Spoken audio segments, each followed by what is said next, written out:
Hello. We are here today for our masterclass on how to build a successful business while working your 9 to 5. And I'm going to cover in this masterclass the 4 common mistakes that potential business owners make. And I'm going to do that over 4 different classes. And for those of you who don't know me, my name is Kimberly Wiggins, and I am a life leadership coach, mentor, and speaker. And I work with women. I help women to escape the 9 to 5 and build a business they love so they can live the life they truly love. And I call these women my escapepreneurs.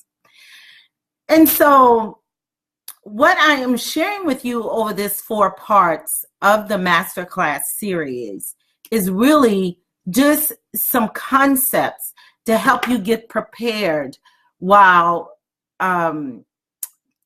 if you're contemplating starting a business, or if you have already started a business and you really are looking to be successful in a time frame, say the next 6 to 12 months, with being able to hand in your resignation for your job, you want to be able to put some foundational things in place. And we're going to cover those things over the 4 mistakes. The first mistake that we're going to cover today is that when we are starting out with our business concept and we've made a decision that we're going to start a business part-time while keeping our full-time job, and that's very important. Notice I said start a business part-time while keeping our full-time job. We need that. That full-time job is the seed money for your part-time business. So you want to make sure that you're keeping your full-time job. One of the mistakes that we usually make is we do not have a solid plan. We do not fully consider the basic, what I call the basic blocks of business planning before we start our business concept.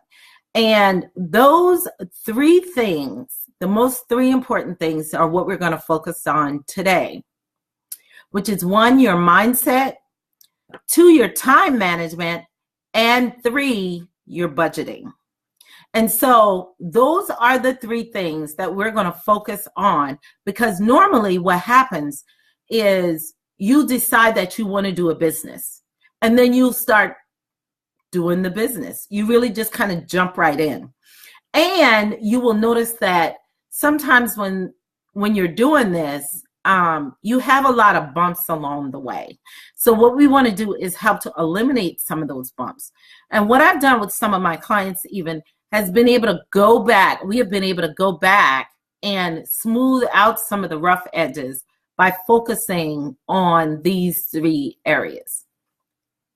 So let's dive right into this first part of this. I call this revving up the phase of your business. You're positioning yourself to have the best possible outcome by laying out the solid plan for moving through your business. And just know that every plan is not fail-proof. There can be issues with your plan. You can't think of everything when you're starting out. You know, life comes at you. I was just talking to someone this morning. I said, we have the best laid plans, and then God laughs because we plan out this big elaborate thing, and then life comes at you, and it comes at you hard. So you just have to shift your way of viewing things and be prepared mentally for whatever may come your way when you're doing a business part-time, your side hustle, while you're working your full-time job. And that is what happens.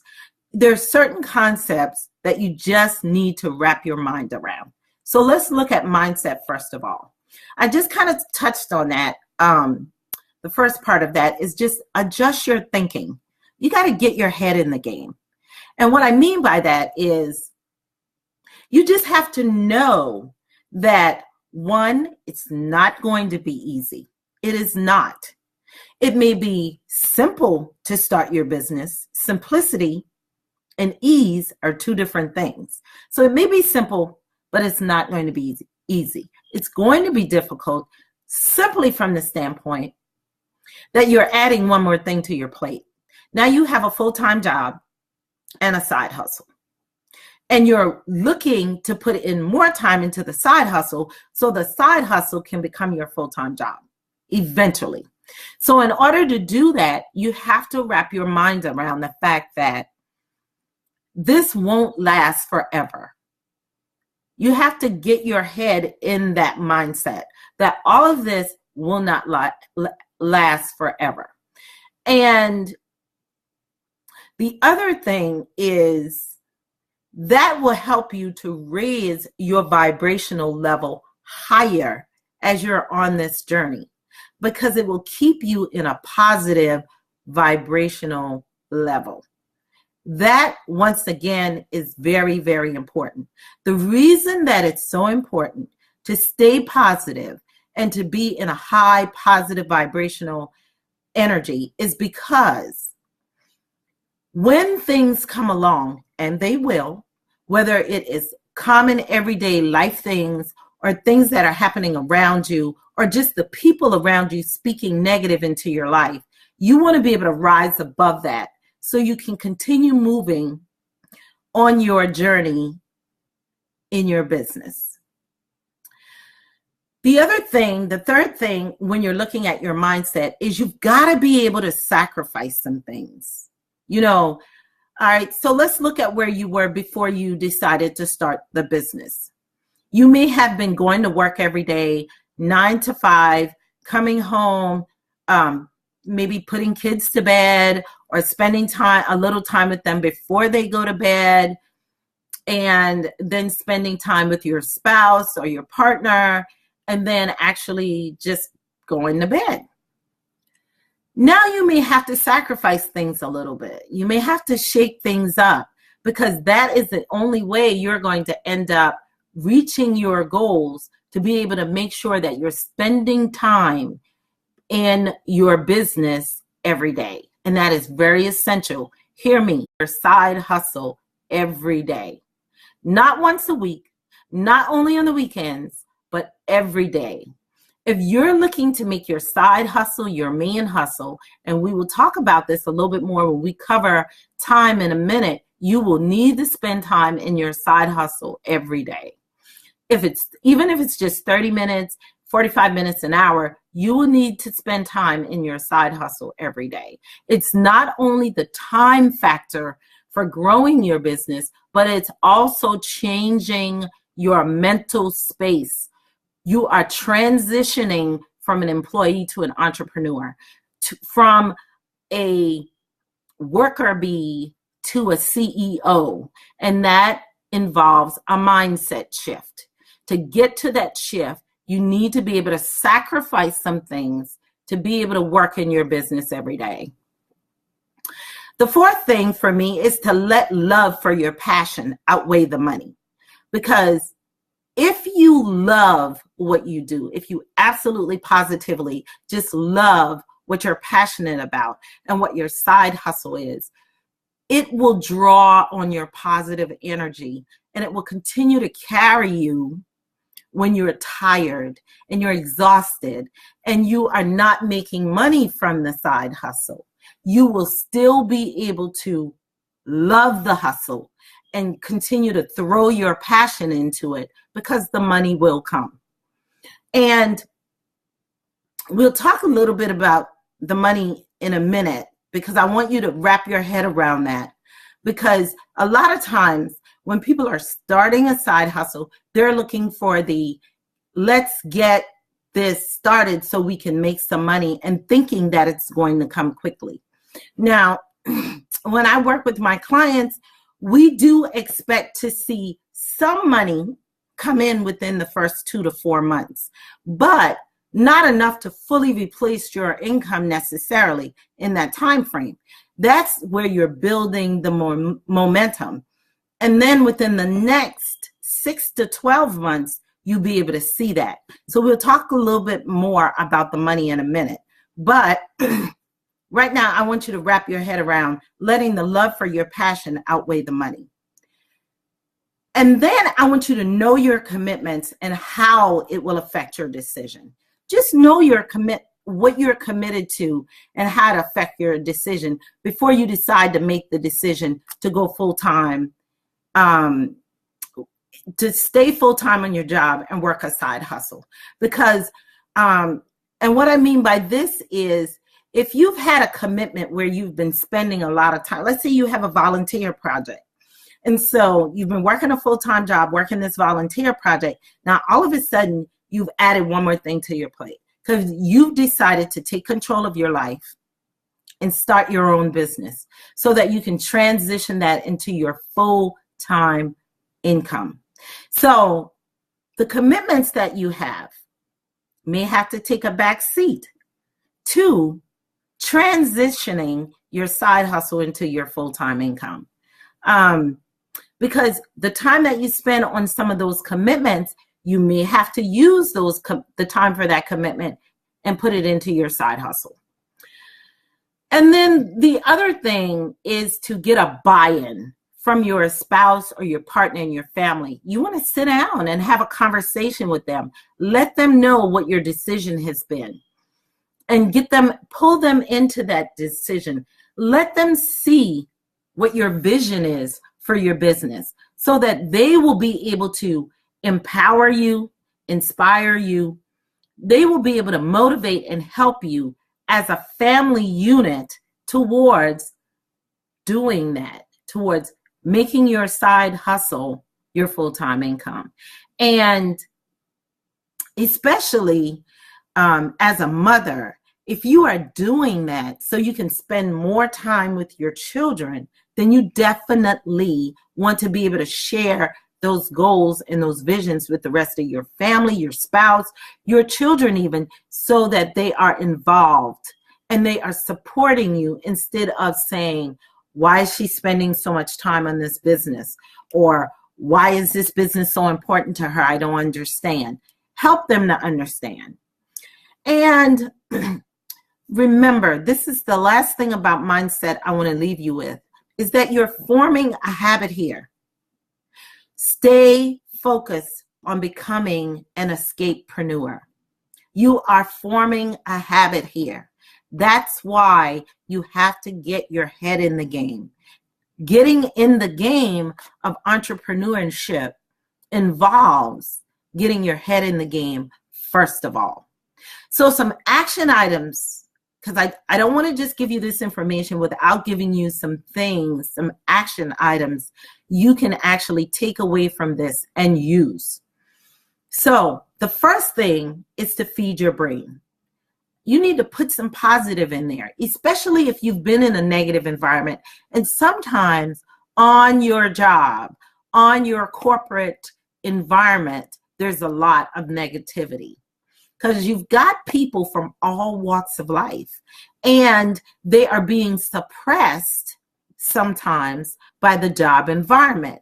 So in order to rise above that, to make sure that your vibrational energy is higher, you want to be able to put some positivity in there, feed your brain. And this is a lifelong journey, feeding that positive into your brain. You have to continue to do that.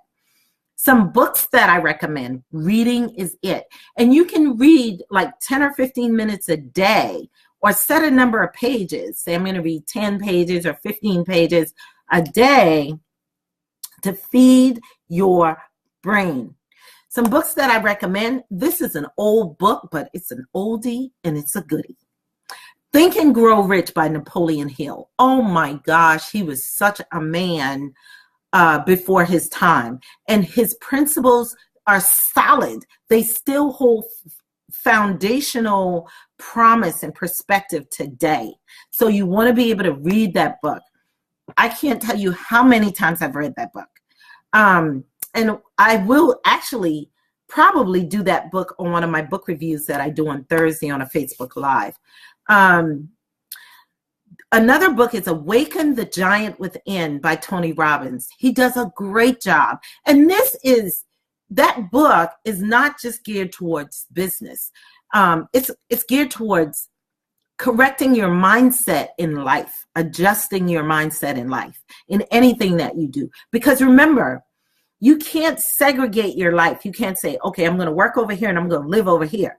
No, you're doing it all because you are you. You're only one person. So you are working a job. You're taking care of your family. You're doing the side hustle. You're doing it all. So you have to be able to do a mindset shift that encompasses the entire you.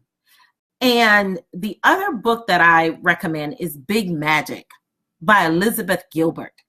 And the reason why I recommend that book is because it gives such a creative flair to everything. So feed your brain. The other thing is, the second action item is you want to retrain your brain. Your brain has been filled with a lot of negativity for a long time. So you want to be able to retrain your brain and actually put some other information in there that will help you to logically figure out how to map out your life. Don't let life just live you. Live life.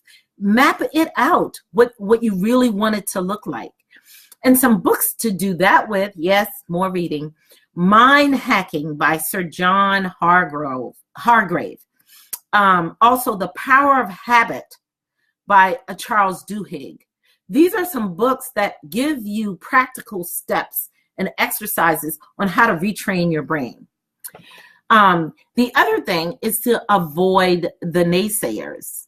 When they come along, and they come along hard, fast, and every single day. You don't have to be rude. You may be very polite with them. Listen to what they have to say. And when they are finished saying it, you just politely thank them for their input and walk away. Because they have put that negative thought in your mind. Now, all you have to do is tap in to the things that you have learned while feeding your brain and retraining your brain, and pitch their negative thought right back out and move forward on what you're doing. I spoke to a colleague of mine and in an interview for my podcast just recently, and she talked about how even her own mother was so negative about her business. And she has had to, for the longest of time, she would not talk to her mother because her mother was so negative. And so that may be a mechanism you have to employ until you're able to retrain your brain and know how to handle the naysayers. But do not let the naysayers get in there and take up space in your brain. Pitch those jokers back out. And the last thing is practice great self-care and self-love. I've been on this kick with self-care and self-love for a while now. Many of you know I've started a subscription box business that's all centered around self-care and self-love. So I am really, really feeling that. Just knowing when to take a break, when to release yourself of some of the things that weigh heavy on you, and to pamper yourself, to really tap into you and say no to some of the other things that come your way so you can really love on yourself and put you first. It is okay to be selfish. I'm here telling you that today because it truly, truly is. It is okay to be selfish. And so practicing great self-care and great self-love will help you in this entrepreneurial space, in this entrepreneurial journey, as you get your head in the game with your side hustle. Now let's take a look at some time management tips that we can use. And I take my escapepreneur clients through this because it is so essential. Because if I'm teaching you how to build a business and your mind is not right, I can't teach you. I can't get in there to really get you to understand these principles and the things that we're trying. I can't get in there because your mind isn't right. So we do focus on that first of all. As a matter of fact, I am coming out with a new mindset, and I'm not a mindset coach, but I'm coming out with some new mindset materials that was given to me by another coach that I will be sharing with my clients in this first part of their journey. So they will go through an entire module of a mindset reshaping before we even get into the heavy work.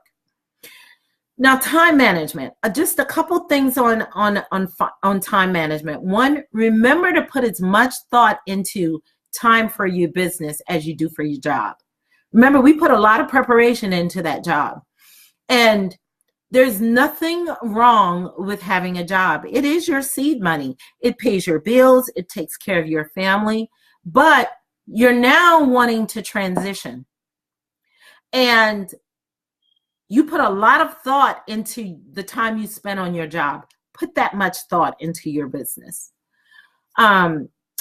Second, don't work on your job as if you're trying to get a promotion. And I know this, you're saying, what? And listen, I had a client that did this, and it was very, very funny because she's a high achiever. So she was trying to achieve highly in every area of her life. Even though she was trying to start a business over here and work a full-time job over here, she was still working on her full-time job as if she was trying to get a promotion. And it just dawned on her one day. She was like, what am I doing? Why am I overexerting myself on this job? Because what she found is that when she would overexert herself on the job, she would get home and be too exhausted mentally. She would be drained, so she couldn't work on her own business. So I'm not telling you to not go to work and do the things that you need to do at work. Yes, you do need to honor that commitment at work. But are you looking for a promotion on your job? If you're not, then don't work like you do. You know, sometimes when we're looking for a promotion, we do 200%. It may be time for you to back off and just do your 100% and save the other 100% for your business when you get home. Third, get a good picture of how you spend your time. Now, I'm going to tell you a trick for doing that in a minute. But the reason why I do that is because when you track your time, and you want to track your time for about 2 weeks, when you do that, you're able to see how you're spending your time. A lot of people spend their time in ways that are less than productive, but they want to see the results in their business, but they're not putting in the time to get there. If you're spending 5 hours on the weekend partying or watching TV or having a good time, knowing that the weekend is a critical time for you and your business, you may want to reassess that. Because remember, I talked about having to sacrifice something to get to where you want to go. So, fourth is you want to learn how to spend time daily. Let me say that one more time. Learn how to spend time in your business daily. Learn how to spend time in your business daily. Not every once in a while on your business, daily. That's how you're going to see the results. You're going to get in there. You're going to rock it out. Every day you're going to do something in your business. Think about it. If you do something in your business every day for 365 days, you have done 365 actions in your business. You should be profitable. And once again, I'm going to say this. You are forming a habit here. Stay focused on becoming an escapepreneur. You are forming a habit here. All of these things are helping you to form entrepreneurship habits. The action items for this is, like I said, track your time for a week or two to see how you spend it. You can use an app called A Tracker. That app is on Google or Apple, and it's called A Tracker. And I'll put some links to some of these in the information on this Facebook Live in the comments so that you'll be able to get to those links and actually be able to use some of those. And the next thing, after you've tracked your time, you need to create a schedule. You need to know where the holes are and take those holes that you found where you have extra time and use that to create a schedule of time on your business. When you go on my Kim Wiggins coaching page and you sign up for my business launch guide, I have all of that, a whole bunch of tools there of how to get to the A tracker, a sheet to create a new schedule. I have all of that here so that you'll be able to use it on my Kim Wiggins coaching page in the plan section. So you will be able to actually use that information to be able to start managing your time. All right, I got to wrap this up. Lastly, I want to talk about your budget. Let's take a look at that. A couple things for your budget. Budgeting is important. One, you need to learn how to budget. This is not a free-for-all. I know some coaches who have made the money, but they don't have enough money to cover their income because they're not budgeting. They don't understand how to budget. You need to learn how to budget, not just for your coaching business, not just for your business. Sorry, because you may not be doing just a coaching business, not just for your business, but for your life in general. You need to learn how to budget. Secondly, you need to learn how to understand your finances, not just budgeting, but your finances. How do expenses work? How does income work? You need to understand your finances. Third is you need to build a solid budget that encompasses every expense you contribute towards and even the ones that you don't. And the reason why I say that is because sometimes when you're a husband and wife, sometimes, the husband will pay for the majority of the expenses and the wife will pay some other expenses. But the reason why it's important for you to do a comprehensive, solid budget of everything is because what happens if your spouse or your partner is not able to pay their portion? Who picks that up? You do. So you need to be able to budget everything. Have a solid idea of what that looks like. How much money do we have coming in and how much do we have going out? And then you make sure that you have buckets for your money. You want to have a household expense bucket that encompasses all those things. You, as a business owner, a new entrepreneur, you want to have a business expense bucket. You are going to encounter some business expenses that you need to pay as a business owner. You're going to have to create calendars. You're going to have to create landing pages, websites. All of those are business expenses. There's some cost that's incurred with that. You may have to hire someone to create some of that for you. So in order for you to be able to cover those, you have to create an expense bucket for those. And in my materials back on my business launch guide on my KimWigginsCoaching.com page, I do share how to do that. And also you got to have a savings bucket. And the savings bucket, actually, for entrepreneurs, if they can, I recommend two different types of saving buckets. One for just a general saving, and the other one that's a replace your income savings. Definitely before you decide that you're going to turn in the 2 weeks notice, your business is running well, you want to have X so many dollars in the bank. And you can decide what that looks like for you based on your personal situation. It could be 1 month, it could be 2 months, it could be 3 months, it could be 6 months. So those are the two different types of savings I recommend. And fifthly, I think this is the fifth one, money is a tool. Remember that. Do not base every decision you have around that because money is just the tool. It is not the end all be all.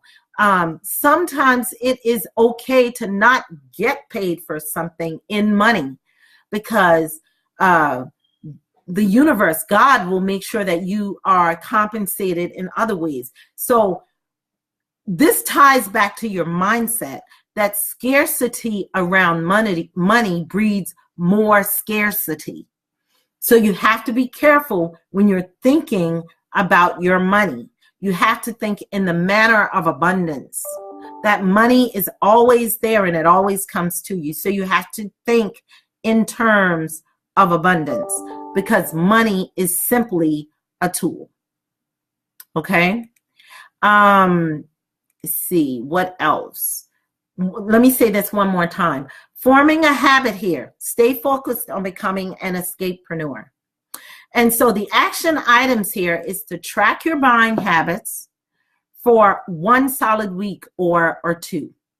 Just like with your time. Track your buying habits. And there's an app called Spending Tracker. And you can find that on Google Play or Apple iOS. It's called Spending Tracker. You want to track your buying habits for 1 solid week or 2. So you will know where the holes are. Plug those holes. Am I really spending $150 a week on snacks? Am I really spending $300 a month on shoes? Track your spending habit. And on my Kim Wiggins coaching page, in that same area I told you about, I created an actual comprehensive business budget calculator. And you are able to track everything to see how much money you have left, and then bucket the remaining money that you have in your business expense bucket or the 2 savings buckets that I just talked about earlier. And some final things. Wow, 30 minutes goes by really fast. I intended this to only last about 15 or 20 minutes, but I had so much to share. Sometimes when you are starting your side hustle, this means that you will need to do other things to make sure that your side hustle gets the attention it needs. Remember, what you pay attention to, that is what grows. It's just like a flower. If you pay attention to it and water it and nurture it and fertilize it, it's going to grow.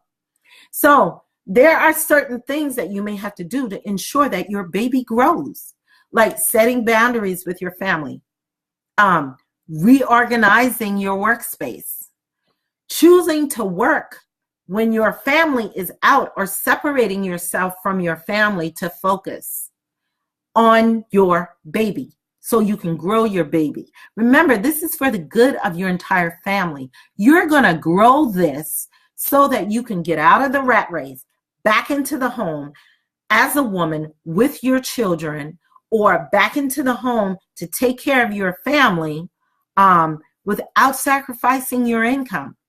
So this is your baby. You want to focus on this. I take all of my escapepreneurs through this process prior to getting into the nitty-gritty of what we're preparing to do. And this is not a long process. It only takes about 2 weeks for us to go through that and recognize it's continual, it's ever going. And so I take that 2 weeks initially and get you prepared for this before we even start getting clients for your business. It's a part of the very same system that I use with my one-on-one, that I currently use with my one-on-one clients. Thank you for tuning in today. And if you found this valuable and you want to dive deeper into this topic, I just want to make you aware of a brand new course that I have coming out very soon. It's called Breaking the 9-to-5 Freedom Formula. And my overall goal with this course is to help you get your first clients and start building a business that you love, that's going to replace your current income and get you back at home. You will become an escapepreneur. So if you want to be one of the first to hear about my new course and to get early notification of it, get on my early interest list. And I'll be posting a link to that At the bottom of my Facebook Live today, get on my early interest list so you'll be notified when the course is live, which will be sometime in early August. And you will also get any early bird specials that I put out for this course. Thank you for sharing with me today. I appreciate you. I will be back next Tuesday with the second part of my masterclass, and we will talk about the second mistake that entrepreneurs normally make, and that is not having enough clarity around what is the problem you solve, what is your message for that problem, and who are you serving with that problem, and the results you get for your clients before starting your business. So just not having enough clarity around all of that is usually a huge mistake, and we're going to talk about that on next Tuesday. Bye-bye, and have a wonderful rest of your week.